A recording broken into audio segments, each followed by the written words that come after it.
Really pleased that we can welcome our colleague Frances Lee to talk about her book with Stephen Macedo, In COVID's Wake, How Our Politics Failed Us. A little bit of housekeeping to start. I want to acknowledge that this is made possible by the Greece Fund for Public Engagement. We're very happy to be partnered with Cornell as well for the people who are watching this on the live stream. When we do go to Q&A, I'll ask you to use a microphone so people online can hear what you're asking, and so we can share that with them, and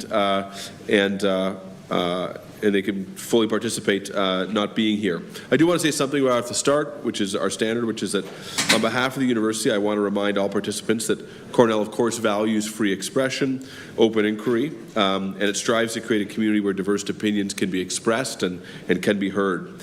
And as provided in university policy, the speaker has a right to speak without intimidation, and the audience has a right to speak, has a right to hear what the speaker has to say. Audience members who disagree with the speaker may make their views known, so long as they do not interfere with the speaker's ability to be heard or the right of others to listen and see the speaker. Actions that prevent a speaker's ability to be heard or the right of others to listen and see are a violation of university policy and may be referred to the Office of Student Conduct and Community Standards or other appropriate officials.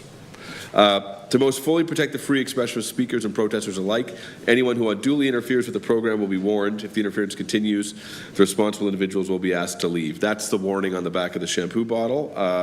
It's great to have all of you here for this event on what is actually a challenging topic. And I'm very pleased that we have Frances Lee with us to talk about her work on COVID. I'll say from my own perspective as a political scientist and as a person who spent a lot of time working on the politics of COVID when it was happening and have spent some time reflecting. I've found Frances's book enlightening to me and helpful as a retrospective. Don't agree with all of it, agree with much of it, as with any good book, but I'm really appreciative of her writing the book and very, very appreciative of you coming, Frances, to spend time with us here to talk about it. So let me just tell you a little bit about Frances Lee and then I'll get out of the way. Frances is jointly appointed in the Department of Politics and the Princeton School of Public and International Affairs, where she is a professor of politics and public affairs. She's written multiple award-winning books on American legislative politics and many articles in all the top journals in political science. She's won the American Political Science Association's Gladys M. Kramer Award for the best publication in the field of American national policy and the Richard F. Fenno Prize for the best book in legislative studies. Two-time recipient of the D.B. Hardeman Prize presented by the Lyndon Baines Johnson Foundation for the best book on the U.S. Congress from the fields of biography, history, journalism, and political science. And in 2002-2003, she worked on Capitol Hill as the APSA Congressional Fellow, and she is most notably a Fellow of the American Academy of Arts and Sciences. I don't have to say anything more. Frances, we've all come to hear from you. The podium's yours. Thanks very much.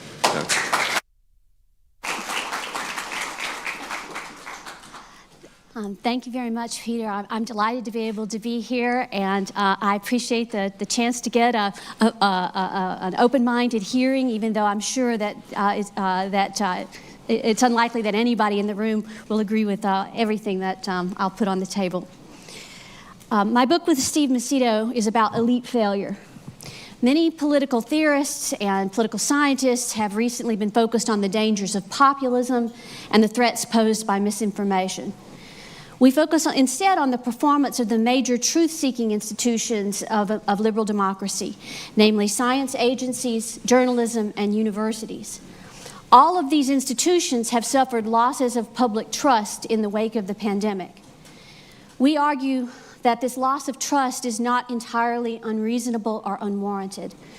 There were failures of educated elites during this time, and we need to reckon with those failures. We are, of course, sensitive to the extreme nature of the crisis. If you think back to March and April 2020, the fear of that time was overwhelming. Hospital wards in northern Italy were overwhelmed for a time, especially in Lombardy, and nobody knew just how bad it could get. New York City was also hit hard, as we all remember. We recognize that decisions were made in conditions of fear and uncertainty, and one can only feel empathy for public officials charged with leadership during such a time. It was the greatest global crisis since World War II. By early April 2020, half the world's population, 3.9 billion people, was under some form of lockdown. It's the worst pandemic since the Great Flu of 1918-1919. Of course, mistakes were made. Nevertheless, we need a comprehensive assessment. Here is the roadmap for the talk I intend to give. First, I want to discuss the state of the knowledge about how to handle a pandemic before COVID. Then we'll look at the policies that we adopted, followed by growing intolerance of dissent regarding those policies. We'll look at what the states did and how it worked out, what the costs and the trade-offs were, and what we might learn from the experience. Much of the pre-COVID pandemic planning literature focused on questions about the use of non-pharmaceutical interventions. Of course, a quest for a vaccine and therapeutics would be underway immediately in the wake of a pandemic, but the question was what to do in the meantime. The NPIs refer to all the measures that society might take to slow the spread of disease. Border closures, testing and contact tracing, stay-at-home orders, business restrictions, work-from-home orders, school closures, mask mandates, social distancing requirements. The questions for NPIs would be, would they work at the societal level, and how much harm would they entail? And there are numerous pre-COVID planning documents that speak to these questions. Just months before the pandemic struck, in November 2019, the World Health Organization published a systematic review comprehensively assessing the various non-pharmaceutical interventions that had been proposed as potential tools for pandemic management. The report emphasizes uncertainty, rating the evidence in favor of all such measures as either low or very low. The executive summary reports, quote, a limited evidence base on the effectiveness of non-pharmaceutical community mitigation measures. On page 3, there's a summary table listing measures that are not recommended in any circumstances for a respiratory pandemic. Among those were contact tracing, quarantine of exposed individuals, entry and exit screening, and border closure, all measures that would be deployed around the world in March 2020. It discusses school closures as potentially helpful, but it also notes that they could have a major impact on the safety, health, and nutrition of children in lower-income families, and that they raise major ethical issues for families and communities. Another planning report put out in September 2019 by the Johns Hopkins Center for Health Security also underscored that it's uncertain whether restrictions would be effective at preventing transmission. Quote, it's important to communicate to political leaders the absence of evidence surrounding many non-pharmaceutical interventions and the adverse consequences that may follow them. If we look back to the pandemic planning strategy that had been developed in the UK over a 6-year period in advance of 2011 when it was published, this is a striking passage. It almost certainly will not be possible to contain or eradicate a new virus in its country of origin or on arrival in the UK. The expectation must be that the virus will inevitably spread, and that any local measures taken to disrupt or reduce the spread are likely to have very limited or partial success at a national level and cannot be relied on as a way to buy time. During the COVID pandemic, Professor Robert Dingwall, who was a sociologist and a participant in that pandemic planning exercise in the lead up to the 2011 report, put it pungently to a newspaper, close attention was paid whether we might shut borders, restrict internal travel, and shut schools, but we decided that these things were unworkable or worse, counterproductive. So when and how did these ideas for non-pharmaceutical interventions become the subject of so much discussion? A lot of work on pandemic planning had been kicked off under the presidency or during the presidency of George W. Bush. During his 2005 summer vacation in Crawford, he read John Barry's The Great Influenza, a study of the 1918 pandemic. Bush initiated a massive planning process aimed at devising strategies for controlling the spread of a pandemic virus. He compared it to a forest fire and one that, if caught early, might be extinguished with limited damage. He secured $7.1 billion for early detection, pandemic preparedness, and planning.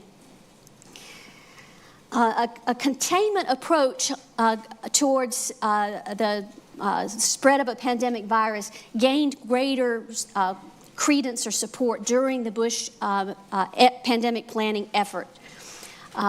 Advisors on Bush's Homeland Security Council developed a national strategy for pandemic influenza, a highly influential document that shaped many subsequent plans in the United States.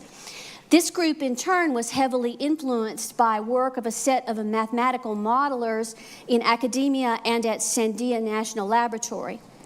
Drawing on the models they developed, many on the basis of computer simulations, they advocated the use of non-pharmaceutical interventions for purposes of pandemic management and disease containment. And they were especially enthusiastic about the potential for school closures in making a difference in slowing the spread of a pandemic virus. The strongest evidence in favor of NPIs rested on an influential study reporting that cities that had imposed non-pharmaceutical interventions during the 1918 pandemic, as in closures of schools, churches, and theaters, suffered 50% lower peak death rates. So that's the flatten the curve idea. You probably remember reading about this study, which was widely reported in the U.S. press in the early months of the pandemic, usually around comparisons of St. Louis and Philadelphia. St. Louis was described as having acted quickly, just as the first cases of Spanish flu were being recorded, prohibiting public gatherings and parties and closing schools, theaters and bars and restaurants. Philadelphia, by contrast, was slow to act. Its leaders went ahead with a big parade for the war effort, even though the city's naval shipyard was already infected with influenza, and within a few months of the parade, hundreds of Philadelphians died from the virus. On the basis of this research, George W. Bush's pandemic planners advocated for early, targeted, and layered use of non-pharmaceutical interventions. The strategy they advocated, however, remained controversial at the Centers for Disease Control and in other health agencies, and many experts remained skeptical and continued to question whether pandemic restrictions would be feasible and efficacious in controlling the spread of a respiratory disease. If you've read Michael Lewis's book, The Premonition, that book is considerably about the controversies around non-pharmaceutical interventions, and the team, the sort of Moneyball team, the computer modelers who favored these approaches versus the more traditional public health folks who were skeptical. To adjudicate this controversy over containment strategies, the U.S. Department of Health and Human Services issued a grant to the Institute of Medicine, which has since been reconstituted as the National Academy of Medicine, in order to review the evidence. The Institute of Medicine assembled a distinguished group of biostatisticians, epidemiologists, and public health scholars. And they invited the modelers in to present and discuss their work at a workshop. Among those included Neil Ferguson of Imperial College London, who will reappear in this story. In their 2006 report, they declared themselves unconvinced. Examining the data and analysis, the report emphasizes that mortality in the 1918 pandemic was only weakly associated with the interventions, and that the model does not explain much variation across cities. The Institute of Medicine report declined to endorse the new pandemic strategy because, quote, it is almost impossible to say that the interventions, either individually or in combination, will be effective. In a particularly prescient passage, the report warned that in the midst of crisis, leaders would have political incentives to employ non-pharmaceutical interventions, even in the absence of proven benefits and without consideration of secondary effects. Among the skeptics of the value of non-pharmaceutical interventions was Dr. D.A. Henderson, one of the most famous and decorated epidemiologists in the U.S., who had led a 10-year successful global effort to eradicate smallpox. He also served as the dean of the Johns Hopkins School of Public Health for 13 years. He co-authored a paper critiquing the Bush-era pandemic plans and questioning the use of non-pharmaceutical interventions for controlling the spread of disease. The paper criticizes virtually all the ideas that were laid out in the Bush-era pandemic planning document. Towards the conclusion, there's a striking passage. As experience shows, there is no basis for recommending quarantine, either of groups or individuals. The problems in implementing such measures are formidable, and secondary effects such as loss of public trust in government are likely to be considerable. Even John Barry himself, the author of The Great Influenza, had doubts about the plans that his book had sparked. In a 2019 paper, he expressed reservations that had been made about the efficacy of restrictions, COVID restrictions or pandemic restrictions in 1918. He said, I'm much less optimistic than most other people about how effective they're going to be, meaning NPIs. I look at the real-world data in 1918 when many cities took aggressive measures, and the results are not reassuring.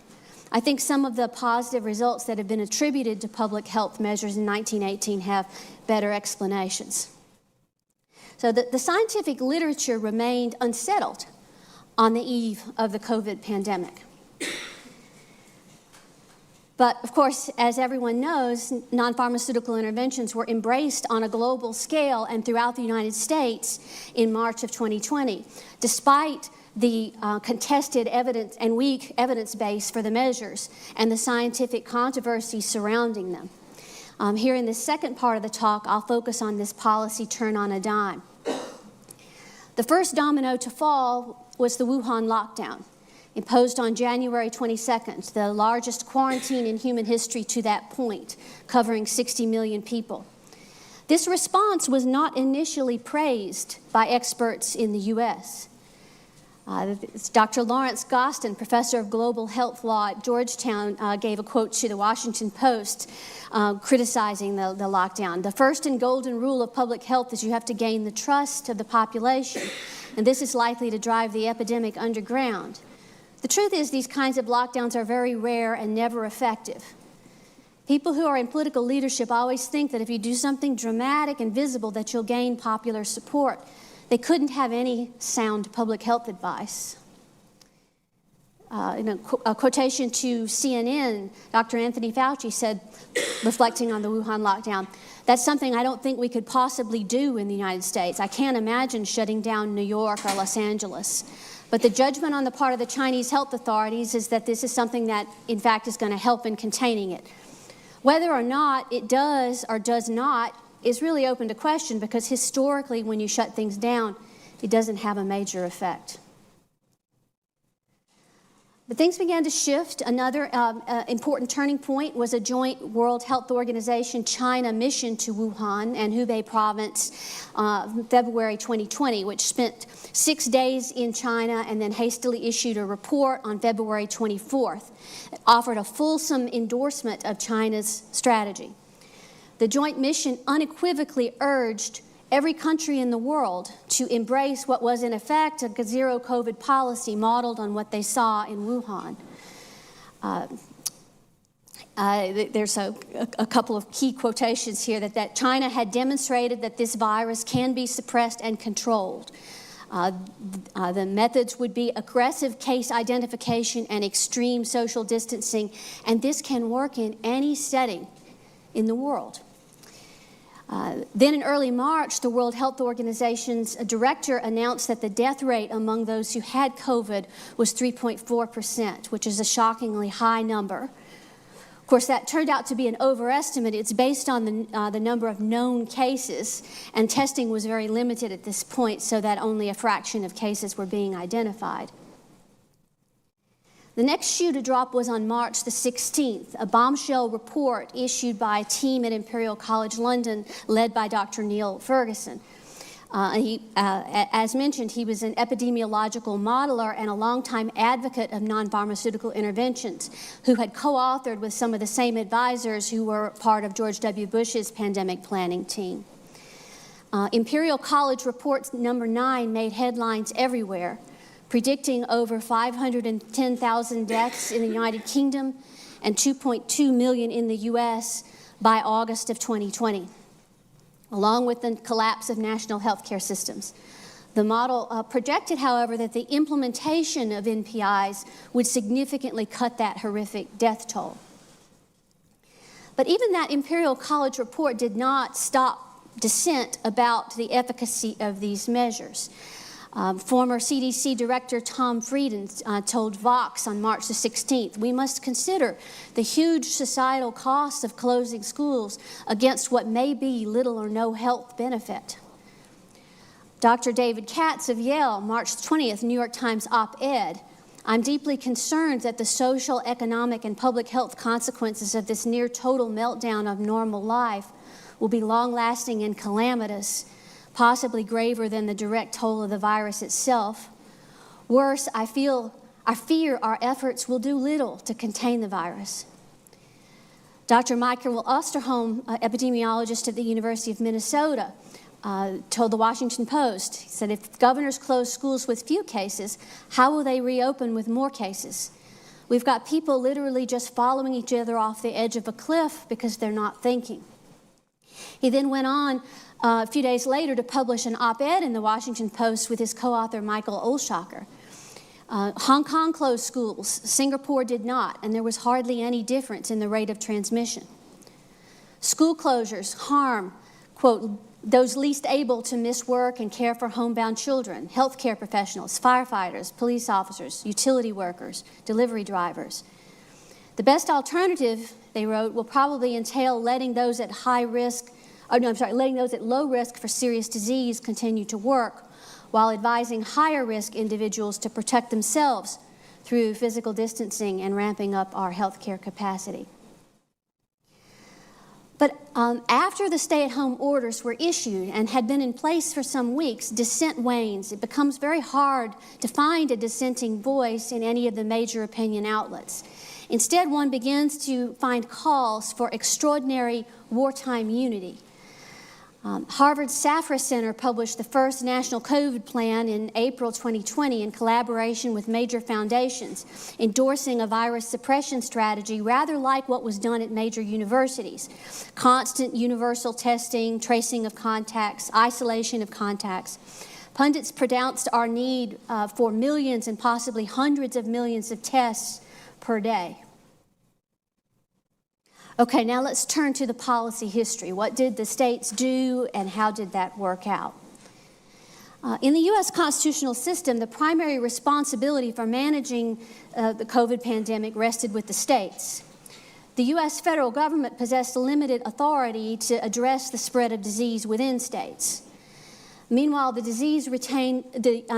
states retained the full range of powers not delegated under the Constitution or federal law. During the crisis, governors were the key decision makers. They decided whether, when, and how to impose and lift pandemic restrictions, whether to delegate those decisions down to local levels, and then they would go on to approve and supervise the administration of the vaccine campaigns. They had to make decisions under significant uncertainty. None of them had experience in governing during a severe pandemic, and there were not standard operating procedures, the precedents that they could look to for what to do. Amid the crisis and uncertainty, governors looked to federal officials for guidance. The most visible clearinghouse for information was the White House Coronavirus Task Force.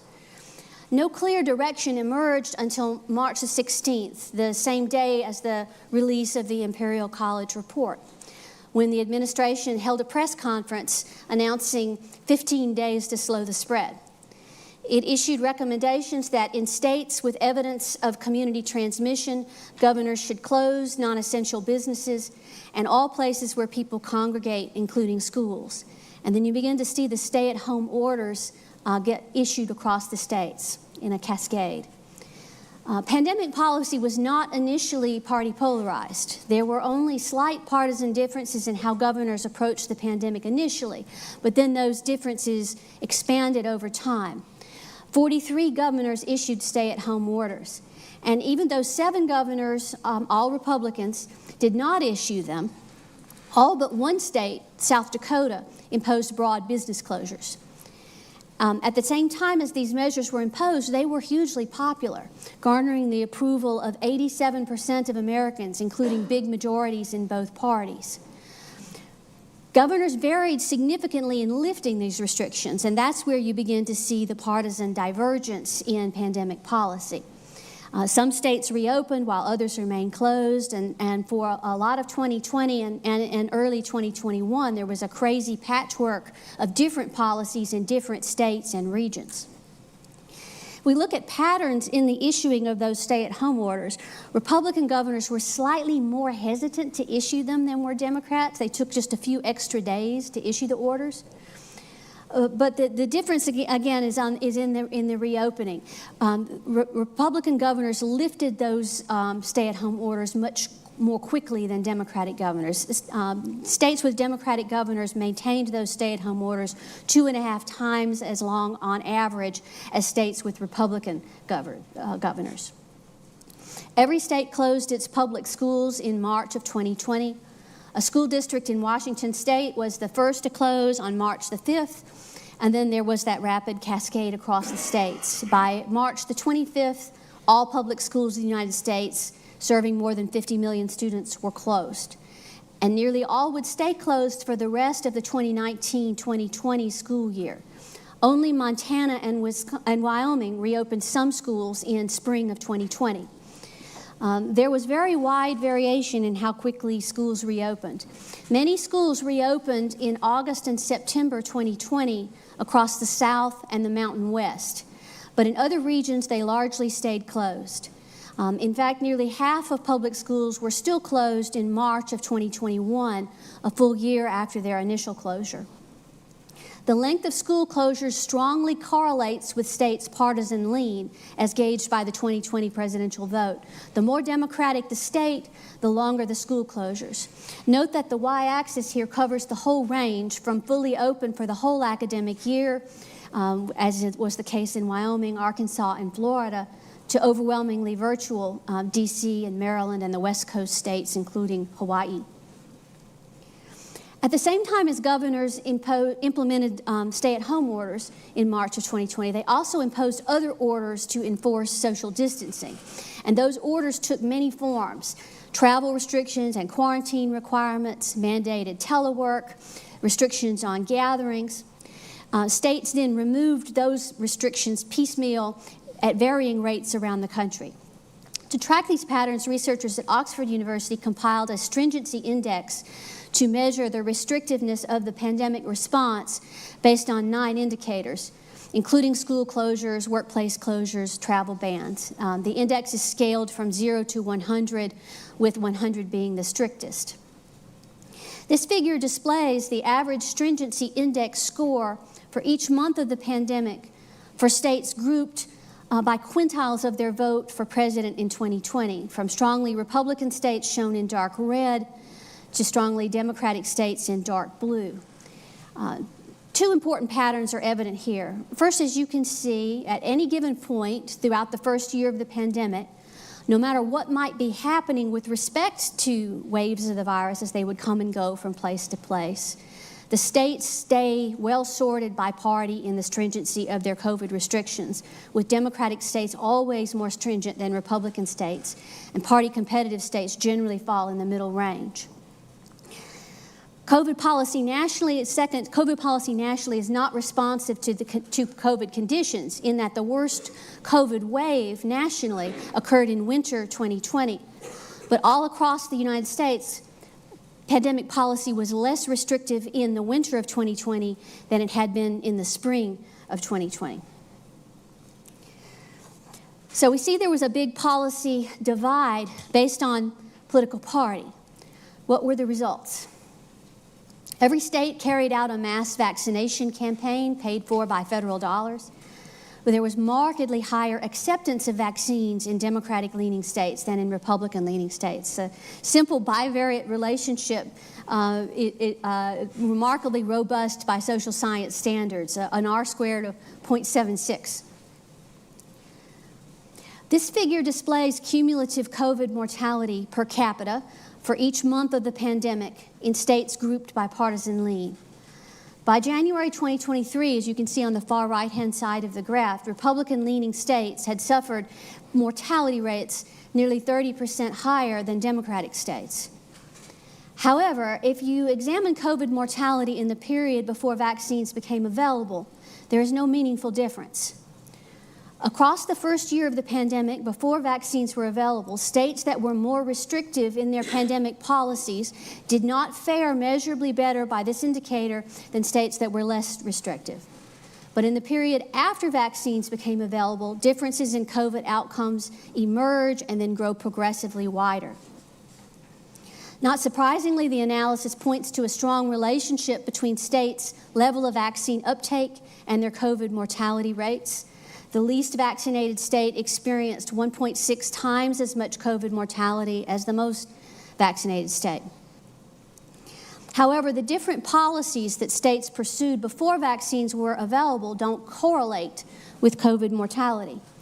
You might remember that there were many news stories about how acting quickly was imperative given exponential spread. Every day was said to make a difference. But states that imposed stay-at-home orders more quickly did not fare better. And this is true even if you take out the states that were hit hardest in that first wave before any action was taken.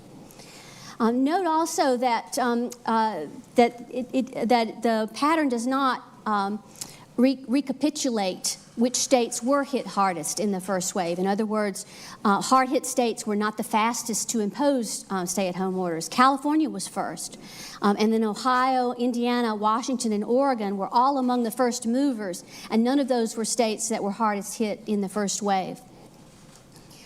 Keeping stay-at-home orders in place longer does not correlate with better outcomes. At the time states were reopening, there were many news reports about how models were projecting dire outcomes from remodeling. The Washington from reopening. The Washington Post even published an interactive feature where you could gauge how many people would be infected if restrictions were lifted now, in 2 weeks, or in a month. Viewed over the whole period before vaccines were rolled out to the whole adult population, there's not a systematic relationship between the length of stay-at-home orders and COVID mortality. There's no relationship here in this graph showing the connection between COVID mortality and the length of school closures. States that kept schools closed longer did not fare better than states that reopened their schools more quickly. Finally, we turn to the broadest measure of COVID restrictions, the Oxford Stringency Index. We don't find that states imposing more stringent COVID restrictions fared better than those with less stringent restrictions. Now, it's important to acknowledge that you can't conclude from these simple bivariate relationships that non-pharmaceutical interventions don't work. A proper reading here is that these observational data don't allow us to reject the null hypothesis as we look back at policy variation and outcomes. We just don't have good evidence at this high level of aggregation that they did work. Steve and I also conducted some multivariate analyses in order to control for some important contextual factors likely to affect COVID mortality. So in the first column, we just include those contextual variables, things like states with older populations, states with higher prevalence of obesity, and so on. And you can see they tend to have the expected effect that states with older populations had higher COVID mortality, states with higher prevalence of obesity, and so on. The second column just includes the two policy variables, the percent fully vaccinated and the Oxford Stringency Index. Vaccination makes a statistically significant difference, but the stringency of COVID restrictions does not. The third model includes both the policy and the contextual variables. Again, vaccination rates help account for variation in COVID mortality, while the stringency index does not. We get the same results if we substitute in any of the other COVID restriction indicators that we used in the study. Just after we finished our initial analyses in spring 2023, a similar paper analyzing the effects of cross-state variation in pandemic policy came out in The Lancet. The lead author is Thomas Balicky, and his co-authors and research team are largely drawn from the University of Washington's Institute for Health Metrics and Evaluation. They are using different data sets from the ones that Steve and I used in our study, and their dependent variable is age-standardized COVID death rates by state. And as you can see, that they only find statistically significant results for vaccine-related measures, the vaccine mandates for school employees and vaccine mandates for state employees. They don't find a statistically significant effect on COVID mortality from bar closures, restaurant closures, school closures, higher education closures, mask mandates. None of those help to explain variation. Another cross-validating study, this one is by health scholars at the University of Milan and was published in 2024 in the Lancet Regional Health Europe. It examines the effect of policy variation on excess mortality in Europe across the 29 countries. Reports the same patterns that we find across the U.S. states. In the top left corner, you can see that there's a clear association with variation in vaccine uptake, with lower rates of vaccine uptake associated with higher excess mortality. But there's a lack of association with variation in the stringency of COVID restrictions, and with each year examined separately, 2020, 2021, and 2022. In none of those does the variation in the stringency of restrictions correlate with reductions in excess mortality. At the outset of the pandemic, the science on pandemic management was unclear. Policymakers faced tremendous uncertainty. They took different paths, both across the states here in the U.S. and cross-nationally. Can we learn anything from these laboratories of democracy? Well, the painful fact is that we still don't really know what worked, if anything, aside from vaccines. That's the assessment of the Scottish government's independent but government-authorized COVID inquiry, published in July 2023. With respect to non-pharmaceutical interventions, the report concluded, quote, in 2020, there was scientific evidence to support the use of some of the physical measures adopted against COVID-19, as in frequent hand washing and use of PPE in hospital settings. But for other measures, as in face mask mandates outside of hospital settings, lockdowns, social distancing, test, trace, and isolate measures, there was either insufficient evidence or alternatively no evidence, and the evidence base has not changed materially in the intervening 3 years.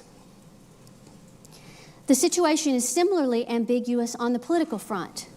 There's been no convergence of public opinion about what worked. Instead, American public opinion about pandemic policy grew progressively more party polarized across the pandemic. Democrats continued to view public health officials positively, while Republican assessments cratered. Democratic and Republican governors all claimed credit for handling the pandemic well. Governors across the United States remained highly popular through the crisis, the vast majority of whom had approval ratings above 60%. And they were largely vindicated by the voters. In addition to Newsom and DeSantis, governors associated with every position on pandemic policy resoundingly won re-election in 2022. So now let's turn to the question of the costs or the trade-offs involved with pandemic policy. First, the COVID pandemic triggered the largest ever crisis response in United States history. Congress authorized more than $5 trillion in new spending, most of which was allocated to keeping businesses and workers afloat through the closures. Only about 10% of all pandemic spending was allocated to health care of any kind. Less than 1% went to vaccine development.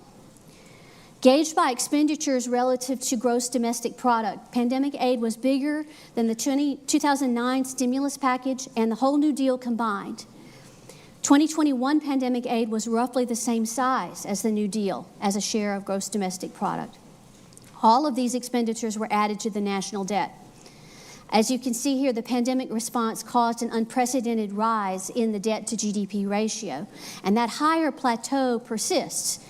The higher level of indebtedness will make responding to the next economic crisis or recession or other difficulty harder.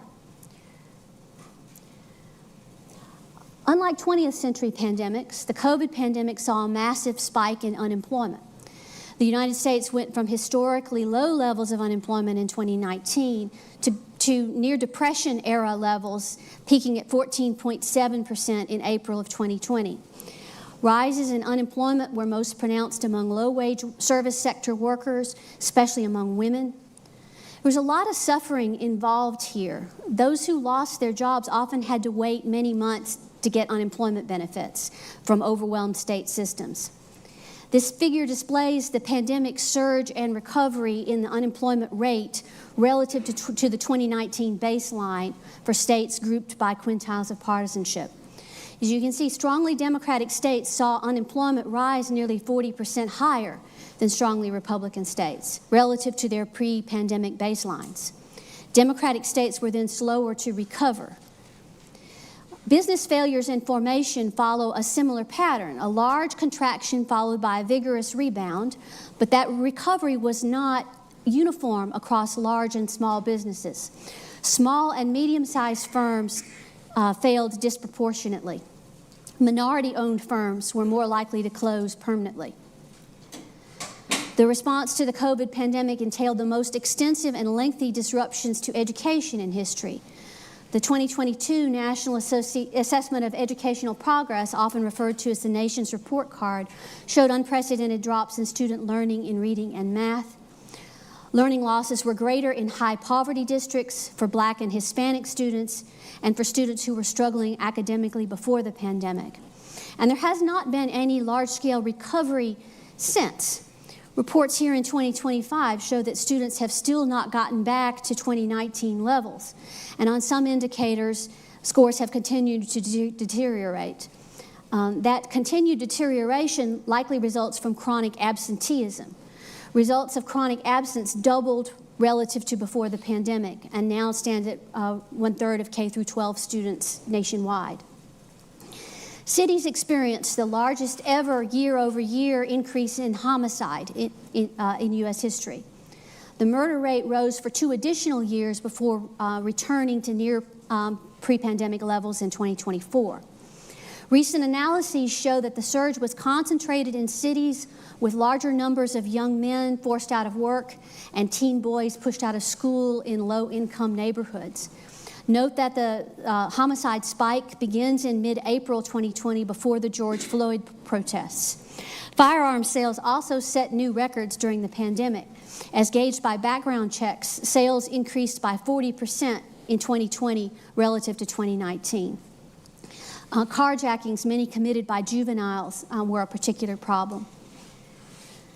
Pandemic policy had effects on physical and mental health, in addition to the effects of the pandemic alone, which were, of course, severe.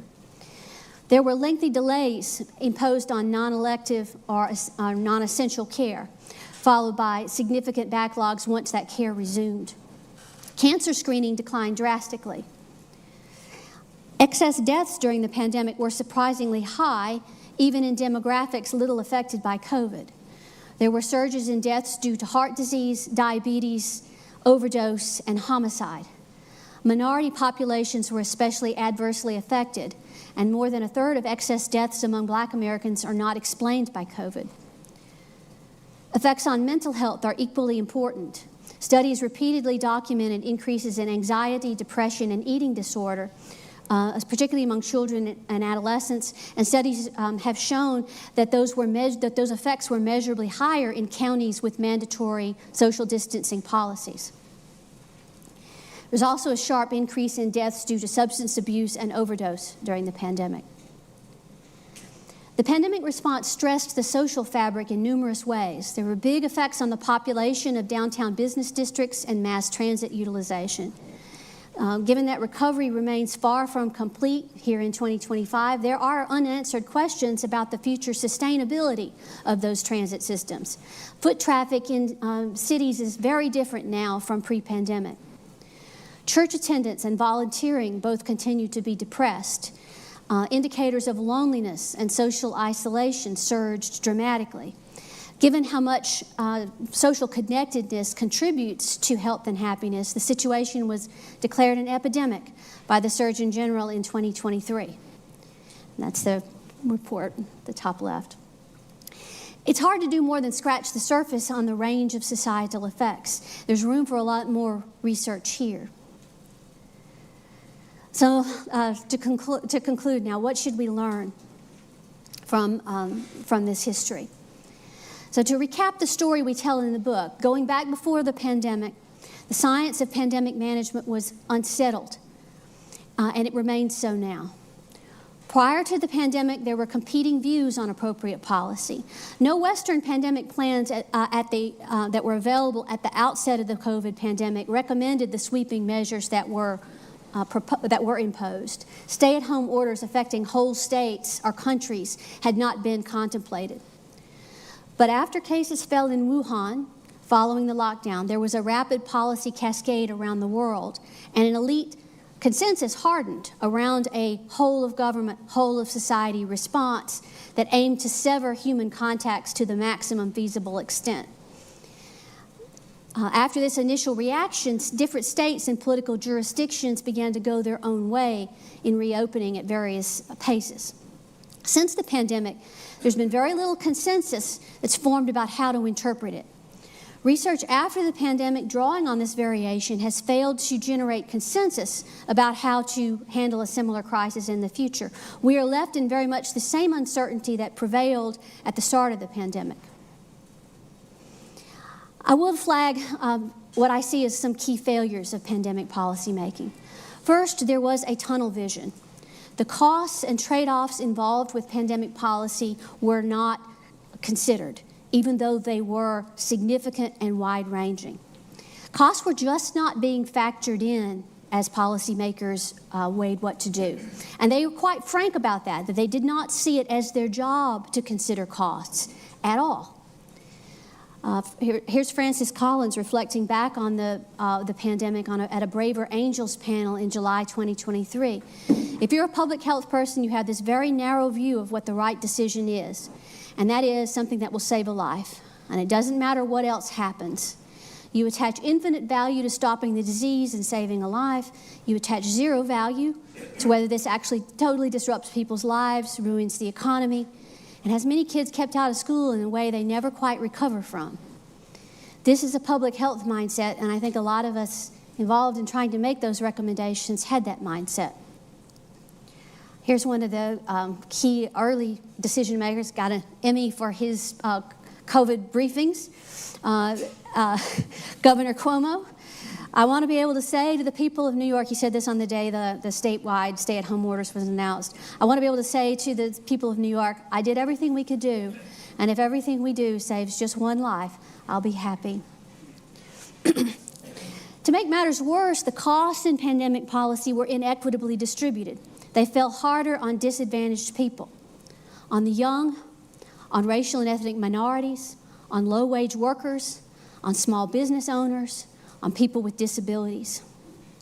Pandemic policies were developed and imposed by people who suffered much less from the negative consequences of those policies. Across so many dimensions, the effect of COVID policies was to widen pre-existing inequalities. COVID policy is yet another sobering lesson in the perils of groupthink. In the book, we suggest parallels between elite hubris under COVID and earlier episodes of U.S. policy failures, such as the Vietnam War and the Second Iraq War. It's worth revisiting Irving Janis's classic 1972 book. Groupthink occurs when group pressures lead to a deterioration of reality testing and moral judgment. Groups affected by groupthink exhibit these symptoms. There's a belief in the inherent morality of their approach. They have excessive optimism, which encourages taking extreme risks. They fail to reconsider assumptions even as contrary data begins to come in. They have stereotyped views of outgroups, people who disagree with them. They engage in self-censorship, and they fail to voice doubts that they have, and the result is an illusion of unanimity. Finally, I'll posit that COVID policy reflected a near total breakdown of checks and balances. This is a case of extreme executive policy making. Governors, mayors. Legislatures were sidelined almost everywhere. To a considerable degree, they sidelined themselves. It would be many months before aspects of COVID policy would begin to be debated in legislative settings.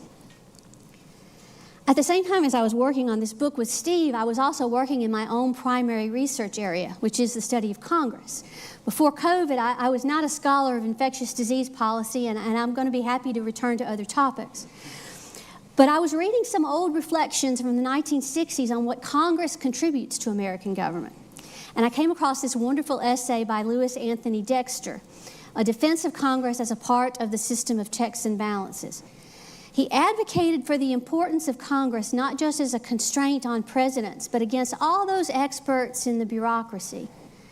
He saw them as vulnerable to a number of important weaknesses: narrowness of concern, the same tunnel vision that plagued COVID policy he saw as a general characteristic of expert communities, a side effect of specialization itself. Heedlessness of collateral costs or boomerang effects from favored policies. Reputational investments in the programs they administer, and as such not really able to take a hard look at their effectiveness. And then an embeddedness in hierarchical structures that discourages asking fundamental questions. Dexter saw Congress as a non-expert body of generalists, as well suited to holding bureaucrats accountable and to force them to confront the big picture. So I'll conclude my talk with a quotation from Dexter. What we need is somebody to question the specialists, to harass them into thinking through and stating their fundamental assumptions, to request that they relate their doctrines to the actual problems of ordinary people, and to keep on pushing until they do, and above all, to pay attention to the few specialists who question the prevailing point of view. So that's my talk.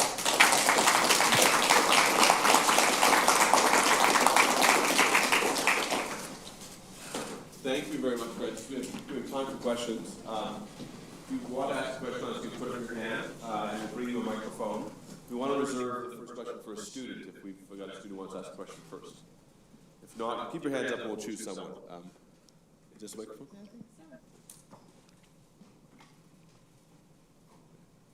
Let's go over here to David. Maybe no, go over here to Gordon. Yeah.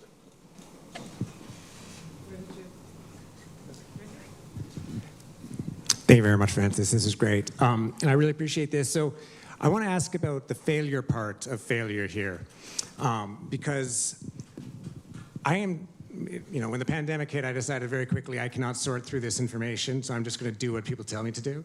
And when people change what they wanted me to do, I was fine changing what they were telling me to do. I was going to be like, all right, I cannot do this. Someone else is going to do this. And so it's disturbing to hear that those same people who I was expecting to not be conformist, like I was going to be conformist, were also be conformist. So I could see it's a type of failure there. But it means I have, one, very little stake and sort of no priors about what the right thing to do was. I didn't have it at the time, and I still don't.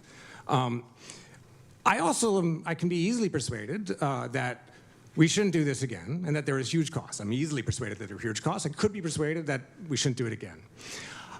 I'm still not at the stage of thinking that that was a failure, in part because the way you laid it out, there is a lot of there was contested understanding about what we should do, and there wasn't a lot of trust in Cuomo or Trump in New York, but local officials, mayors had to make decisions, and they made them. And then the types of 4 things that you list out at the end, they strike me as just endemic functions of crisis. That it's going to be tough to stop that from happening in any given crisis. So I'm left at the end of this thinking, yeah, I could see that maybe that wasn't the best thing to do. Maybe we shouldn't do it again, but not sure that it was wrong for them to try to do it as it was happening. So that would be my question. Like, is this failure, or is it just an endemic function of crisis that you're trying to hold things together?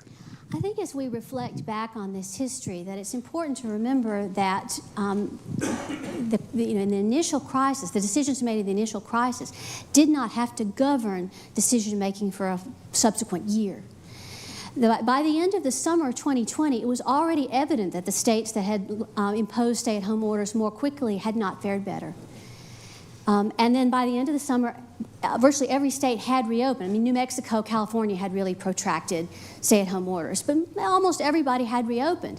And so there was information coming in. Schools in Europe reopened. You had schools reopening in the South and in the Mountain West. That was information. And so we just didn't see a processing of information. That's that other feature of groupthink where you can't take on information that contradicts your priors. And the equivocal nature of the outcomes should have raised some questions about how well this is working. It's not clear looking back that the more draconian measures were achieving much. And so that could have been learned better in real time, separate from the questions of what was done in March. So that would be how I would respond. It's not a one-day thing. Yeah. Gordon in the middle, then we'll go back to Ken Roberts for the other comments. Thank you, Dean Lowen, and thank you, ma'am. It was a good presentation. I want to get back to the beginning. Your first screen, elite failure. You say, assess the performance of the truth-seeking departments of liberal democracy. Truth-seeking, liberal democracy. I'm from Canada. I'm an immigrant to the United States. I moved here 10 years ago. I went home to express solidarity with my fellow citizens in Canada and my fellow truck drivers of the Freedom Convoy. One thing you guys might not know is that 4 men were put in jail for 2 years under a bogus claim on the part of the government. 2 of them were released, 2 of them went to trial. One of those gentlemen is still in jail 3.5 years later, essentially a political prisoner brought to us in a so-called liberal democracy. And the media buried that story, and when they did talk about it, if they talked about it at all, they lied to everybody about what went on with that case. It's been impossible to get anybody in the media to discuss this. Downstream of what happened during COVID, part of the sense-making and truth-making apparatus is the university, the academy as it were, who were often cited by government and media as the experts we were all supposed to listen to. And I guess my question is, and I want to preface this by saying I haven't yet read your book, I only just heard about it this week, is there any sense on the part of the academy of revisiting their role either in buttressing the actions of supposed liberal democracies such as our neighbors in Canada, or correcting that role in the sort of sense-making and truth-making apparatus, having seen the sort of excesses of the COVID regime as expressed in Canada? I mean, we see this failure as broad-ranging, extends beyond government officials, and it's the failure of journalists to report on information that contradicted the initial assumptions that coalesced in March of 2020. That, I mean, it was evident that when states began to reopen, that things did not fall apart. There was, the Atlantic magazine published an article about how Georgia's engaging in an experiment in human sacrifice. Georgia reopened, and there was no marked crisis that differentiated Georgia from its neighbors. The inability to take on board information that contradicted that initial consensus. And that initial consensus was not well founded in the pre-existing scientific literature such as it was, that it was unclear what to do in the case of a pandemic. So there should have been more room for different perspectives during the crisis than there was. But it's not unusual in times of crisis for governments to coalesce around an approach. Wartime suppression of speech is hardly unusual. We tend to look back on those periods as deviations from the freedoms that we normally enjoy. They often are embarrassing episodes in our history. I think there's parallels between what happened during COVID and those other episodes where dissent was suppressed. We've had 2 Canadians in a row, so let's go to Ken Roberts in the back. And then we'll take one online. Okay, well, thanks, Francis. I appreciate you coming to share your work with us. I have a question, in terms of different responses to this on a global scale, given all the uncertainties of the time, and, as you portray it, in some ways, this becomes a story and on the part of the public health professionals of what is perceived as risk aversion. How do we lower the costs at a time of extreme uncertainty as to what's going to happen? And yet countries responded in different ways. And I remember at the time reading a little bit about the Swedish response, which is very, very different to that in the United States and most of the West. I have to say I didn't really, follow the whole story, but I'm just curious as to how that is understood now, comparing, the effects in Sweden compared to other places. And then also just, I assume you've had a chance to share some of your work with the public health profession, and I'm curious as to how your conversations with them have gone. So on that second point, I have a slide relating to Sweden, which I'll try to find here. It's got so many slides. Yes, here. I'll come to this in just a sec. How we're being received, much better than I expected.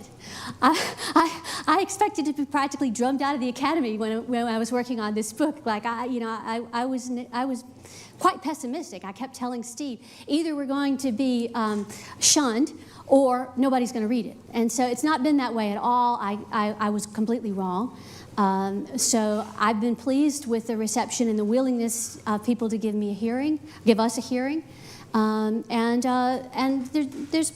been a lot of productive discussion. I have not found I get an uncivil response to this narrative, this critique. So this is, when I showed you that cross-national study across the 29 countries of Europe, the authors to this excess mortality are very helpful. They're very transparent. They give you the estimates for each country for each year. And so you can see Sweden is higher than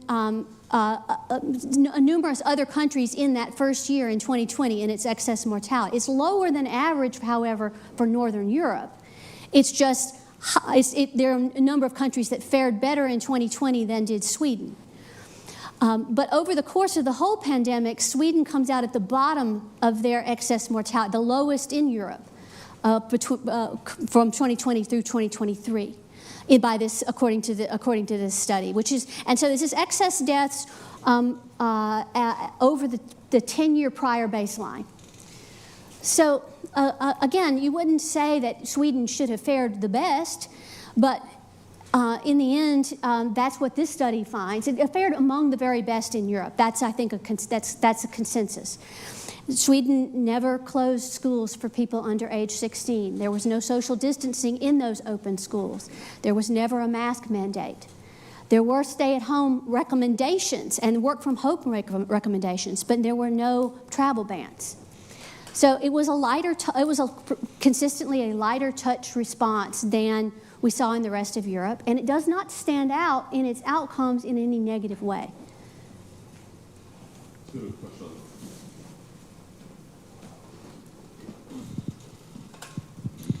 We have a question from Christine online. After the pandemic planning during the Bush administration, did any subsequent administrations relook at the pandemic plan? And in addition, have the most recent administrations, Biden and Trump, revised the plan such that we don't make the same mistakes in the future? The last update of the plan, I believe, was in 2017. So that was an elaboration and further development of that 2006 plan. It's basically still the same. The bones of the plan was already laid out in 2006, but the 2017 plan is more elaborate. But it still, it embraces the use of NPIs. Interestingly, masks are not mentioned in that 2017 pandemic plan. But you see the influence of the modelers who surrounded George W. Bush on that 2017 plan, even though that plan had been critiqued by the Institute of Medicine, and even though there were still many people in public health who didn't sign on. They sort of just barreled ahead and continued to produce plans based on that 2006 work. So, and that's where things stood in the U.S. on the eve of the pandemic. Oh, who shall I choose?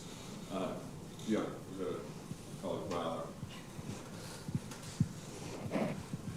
Thank you. This is a great talk. I just want to ask if you can explain more about two kind of ideas that are part of your presentation that I might kind of challenge. One is the idea of, like, if we had done more cost-benefit analyses and focused more on the potential costs, that we might have made, like, maybe thought about it differently, and if we do that next time, we might think about it differently. In part because cost-benefit analyses, they're always going to focus on the more immediate kind of components of it, and people always, like, the downstream effects will always get underestimated. And I would argue that there actually was a lot of cost-benefit analyses happening early on, and they would just kind of, they knew these things would happen, but they just kind of put them to the side. And related to that, this idea that there have to be trade-offs early on, that there was actually a lot of uncertainty at the beginning, because I actually think that we knew a lot more about who was at risk, about the kinds of things that would protect those people. So this idea of trade-off, I guess my question is that actually undermining our ability to have a better approach in the future? Because we actually could do both and, right? We could both have protected the people we knew were at most risk of dying and not shut down everything.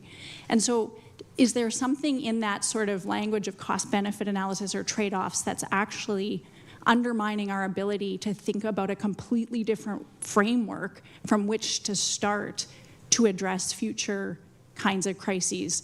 Like, how can we do both and at the same time? I take your point, and it's an important one. You know, the question of the trade-offs. What are they? What were they? I think we jumped too quickly to assuming that there were trade-offs. It's not clear that keeping schools closed produced better outcomes. So was there a trade-off there? I mean, it's not, you know, so there's empirical questions here before we can jump to assuming that there are trade-offs. We have to know, we have to study these questions before we know what the trade-offs are, rather than jumping to debates about values. Which do we care about the most? You know, education or lives, or we don't know what the choices are until we do closer study of what the effects of these measures are. I use the language of cost just to think about what the downsides were of the policies that we did pursue. Not so much in terms of thinking about ex ante, you know, how we go about making these decisions. This is really policy history. And I really don't have a good answer to a lot of questions about, well, why did we do this and why did we do that? I think there's a room for a lot more research into the decision-making processes as well. We'll have to rely on memoirs and papers and to try to piece together what people were thinking at the time. No doubt they were thinking some of the things that you referenced, in that, you know, this crisis is right now. We can't think about what the effects will be a decade from now. But of course, we do know as social scientists about the social determinants of health, and harm to education has long-term health effects. So as we make these kinds of decisions, we do have to think about the future as well as the present. That we can't just focus on the present. I hope that in the future, experts will advise policymakers to take a longer view and to think about the consequences, not just in the moment, but over the long haul.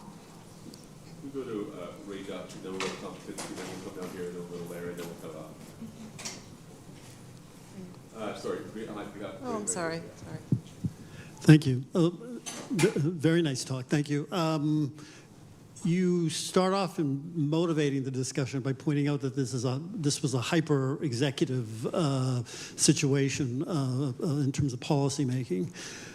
I'm just wondering whether you have or could speculate a little bit about the diverse institutional contexts in which these decisions are made. So, for example, other countries in particular, right? You are the expert on legislative institutions, and I'm just wondering whether you could suggest what might be a better institutional context in which these decisions are made, in which we might see less groupthink, in which we might see more, let's say, positive decision-making on this. There are a lot of parallels around the world when you look at these advisory bodies that coalesced around decision makers. They were ad hoc in character in many cases, just like the coronavirus task force suddenly cobbled together. This was not a pre-existing institution.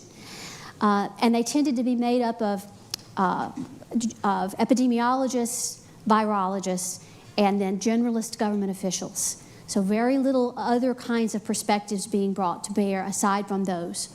And so you get that, tunnel vision partly by virtue of, whose voices, what they see, who was present or what was present in front of decision makers as they were contemplating their choices. So you certainly want to have you don't want an ad hoc process in a crisis like this. You want there to be some process. I mean, that's what Janice recommends with regard to groupthink, which to a considerable degree he was grappling with similar kinds of small expert bodies that all began to share certain assumptions. And he argued that it's very important to have processes where there's devil's advocates are heard. The UK COVID inquiry report has said we need red teams who will question assumptions, that there was room for more of that, and not just at the start, but all through the crisis. Thanks, Frances. This is really thought-provoking, and it causes me to rethink some of what I've thought about the pandemic. I'm having trouble squaring the narrative of groupthink and unanimity and conformity and the enforced sanction for deviant thinking with the observed variation in COVID policies around the United States. So, in point of fact, your graphs showed that there was a lot of states and a lot of governors that simply refused to do whatever the dominant narrative was. Also, the president really didn't support it very much at the time either, and would say so on television every day. I guess my question is about what we take away for the structure of criticism. So, what I could look at your results and tell an equally powerful story, I think, that says that every state chose exactly the right response for its state, and we observe that by the absence of a correlation between the measures that were adopted and any particular outcome. So the equilibrium response to different conditions in different states is exactly what we should have seen, and we saw exactly the exploration and the dissent and the experimentation that you would look for. So I wonder how we square those two experiences. So on your second point, this endogeneity point, I mean, I find it difficult to believe that the states would sort according to partisanship and also sort according to what was the right response. I mean, we see that throughout the whole crisis, Republican states were less stringent than Democratic states, and the lines don't cross. So that, to me, speaks against a kind of reverse causality story. Sometimes the European results are dismissed using that kind of logic. They say, well, the countries that were suffering worse from the pandemic imposed tougher restrictions, so therefore we don't see an effect. But in the U.S., I don't think that's as plausible, just given that consistent sorting that we saw for a year, which just mirrors partisanship. On your point about the variation in policy, yes, it's a fair point. But you notice that at the start of the talk, I focused primarily on the truth-seeking institutions. So journalism and science agencies and academia. And here is where I think we've seen very little discussion of the issues raised from the pandemic or the contradictory evidence. that was generated during the pandemic. And so governors were doing their own thing, but the governors who were reopening did not have expert support from those sources. Thank you for this. It's really interesting and thought-provoking. I guess maybe my unfair question to you is, given everything you've learned and saw about what went wrong, let's say tomorrow we have another pandemic or a worse biological attack.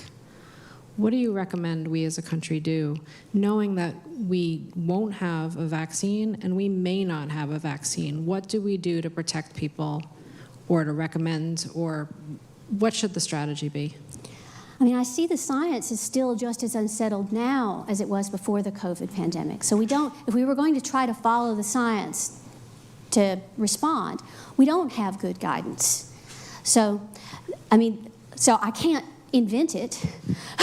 Right. I mean, that's where we are. I don't say these measures don't work. We can't. We can't reject them null. We look back. We can't see a clear effect. We can't say this definitely worked. With vaccines, it's pretty clear. I mean, I know that some of that's disputed too, but at least what we can look back and see is that places with higher vaccine uptake had markedly better outcomes. We can see that, both cross-nationally and here and across the states. But the other measures, we don't see such a clear picture. And so I couldn't recommend it. I would say I think non-pharmaceutical interventions need to be subjected to the same kind of analysis that pharmaceutical interventions are subjected to. That you cannot just prescribe pharmaceutical interventions unless they've been shown to be safe and effective. And I think non-pharmaceutical interventions need to be held to that standard. So it sounds like you're saying not do anything. Don't take measures that you know will cause great harm when you are not sure about the benefits. So I would say, like that, as you look at the alternatives, the benefits are unclear, the costs are known, and so that certainly needs to figure in. Is that Larry's side? Yeah. We'll go to Larry. I give one online. Okay, so Larry, the last in-person question. We'll go to one online. Thank you. I have a question about your definition of elites. I was following up really on Tom's question. In April 2020, Trump told the nation to inject themselves with bleach. Large sections of the right-wing media were very, very skeptical of various public health measures. This was a huge debate in the country, and I don't see how a lot of those people, like the President of the United States, don't count as elite. So it strikes me that there wasn't nearly as much consensus in terms of how to respond to this. There were many Republican politicians who got vaccines but hid it and wouldn't tell the public. Trump wouldn't even admit whether he got a second vaccine or not. So it strikes me that if you expand out what an elite is, that this isn't really a story of elite versus the populace. It's a story of maybe competing elites who were clashing about what to do. And it was certainly a major partisan issue in the election season of 2020. So I don't know how that squares with the story of this groupthink. It struck me that it was something very highly debated. What I would say is that the definition of elites that we are using is that these institutions of democracy that we see as providing information for decision makers. So in government agencies, serious journalism, and in academia. Those are the elites that we group under the term elite. Of course, there are also political elected officials. They are elite in a different sense. And so, yes, the political decision makers went different ways. Not initially. Initially, there was a lot of consensus. But over the course of the crisis, they did diverge. And they diverged along partisan lines exactly as you described. But the truth-seeking institutions have not grappled with these issues. And the questions that the pandemic raises about what was recommended and what worked and what didn't work. We don't know. That's very important. That, we shouldn't just barrel ahead as if the experts were giving good advice. We don't know that they were. these are important things that we need to come to terms with, and when there needs to be some self-scrutiny around the complacency about this whole issue, like why there's been so little by way of like today. So today we had a conference here at Cornell looking back at the pandemic and considering what we got right and what we got wrong. Those have been very rare. Those kinds of discussions. Well, they shouldn't be. And so the sense-making institutions, the truth-seeking institutions, whatever term you want to use for them, it's their job to start to try to come to terms with this history. And I think there's been a failure there, a desire to turn away from an ambiguous past. Last question. So we have a question from Georgette. She's generally getting at kind of the nature of the virus, and not all viruses are the same in the way that they react. So perhaps NPIs may work in some instances if we know better about. And her question specifically was, at first the virus was said to spread by droplets, but then the airborne model was accepted. And did this change go into your analysis as you were looking at? I think that that's a very important change. And another place in which science communication really fell down on the job during the pandemic. One of the mantras that public health officials used was they would go out on television and say, we know what works against COVID-19. And they were saying that while they were still assuming that it was droplet-based transmission. By 2022, governments were acknowledging that it was airborne. A lot of the measures that might be effective against a droplet-based form of transmission might not work so well. Like, do cloth masks work against airborne transmission? It's more contested. Does 6-foot distancing work? Do all the contact models that modelers were using, do they make sense for the context of a disease that's spread in an airborne way, where you can enter a space that someone was breathing in and catch it from them even if they're not still there? Yes, that's a very important matter on which there was a failure to come clean with the public about, we don't really know.